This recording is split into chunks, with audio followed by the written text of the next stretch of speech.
বর্ষার মৌসুমে পদ্মা নদীর প্রচণ্ড ভাঙন শুরু হয়। আর এই ভাঙন রোধ করার জন্য নির্মাণ কাজ শুরু হয়ে গেছে। দর্শক, আপনারা যে বস্তাগুলি দেখতে পাচ্ছেন, এগুলো এই পদ্মা নদী ভাঙন রোধ করার জন্য ব্যবহার করা হবে।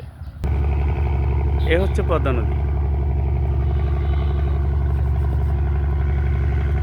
বর্ষার মৌসুমে পদ্মা নদীটি পানিতে ভরে যায়।